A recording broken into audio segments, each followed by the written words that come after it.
তিতামিডা বুঝে না, পাগলারে জিলাপি দিও না। পাগলা কিন্তু জাতি হিসাবে পাগলা জাতি, শুধুমাত্র ভদ্র হওয়ার চেষ্টা করতেছিল, কিন্তু ভদ্র হইলেই তো মানুষ খিলাইতে আসে না বাংলাদেশে।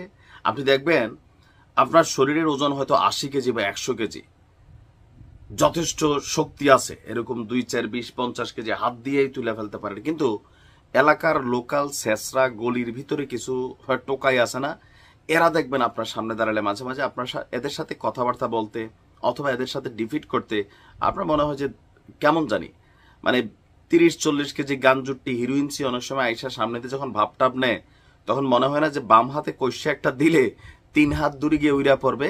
বেসিক্যালি ইসরায়েল হচ্ছে এলাকার সেই টোকাই, আর ইরান হচ্ছে সেই আপনি যার গায়ে 100 কেজি মাংস আছে, শরীরের শক্তি আছে, খালি আমরা চাইছি ভদ্র হইয়া বাঁচতে। আমি যখন নিউজটি করছি জায়গায় জায়গায় ধোয়া উঠছে, 15তম বার হামলা হয়ে গেছে ইসরায়েলের জমিনে। দর্শক, গতকালকে রাতে প্রথম ধাপে ছোট একটা হামলার পরই, ছোট হামলাটা হচ্ছে ওই যে পটাকাফাত বলছি না আপনাদেরকে, এরকম পটাকাফাতটা হচ্ছে কি ইসরায়েলের আকাশ প্রতিরক্ষা সিস্টেমকে একটু খরচ টরচ করায়, এরপরে দিয়া সিরিয়ালি জায়গা মতো যায়, কেন রিলোড হইতে সময়টা লাগে। ক্ষেপণাস্ত্র এবং শতাধিক ড্রোন দিয়ে আবারও একযোগে ইসরায়েলের খুবই গুরুত্বপূর্ণ বন্দরনগরী শহর হাইফা, আমাদের চট্টগ্রামকে যেমন ধরা হয় বাংলাদেশের জন্য যে আপনার অর্থনৈতিক কলিজা, তো ইসরায়েলের অর্থনৈতিক কলিজা হচ্ছে হাইফা, এবং রাজধানী তেল আবিবে নতুন করে ক্ষেপণাস্ত্র হামলা চালিয়েছে ইরান।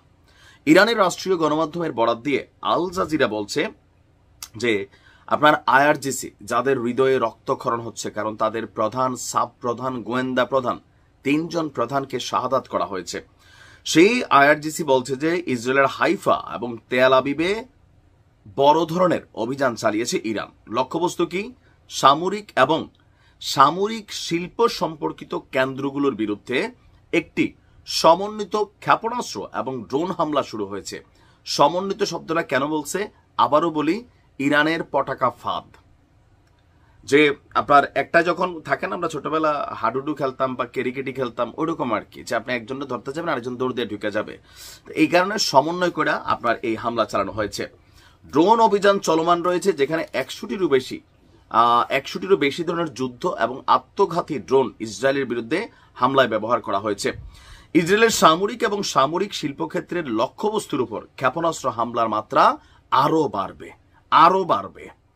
আপনার এখানে সামরিক শিল্পক্ষেত্রের লক্ষ্যবস্তু বুঝছেন তো, যেমন ধরেন একটা বোমা তৈরি করা হয় অথবা একটা যেই ক্ষেপণাস্ত্র বা মিসাইল তৈরি করা হয়, ইসরায়েলের কিন্তু নিজস্ব সামরিক কারখানাগুলো আছে।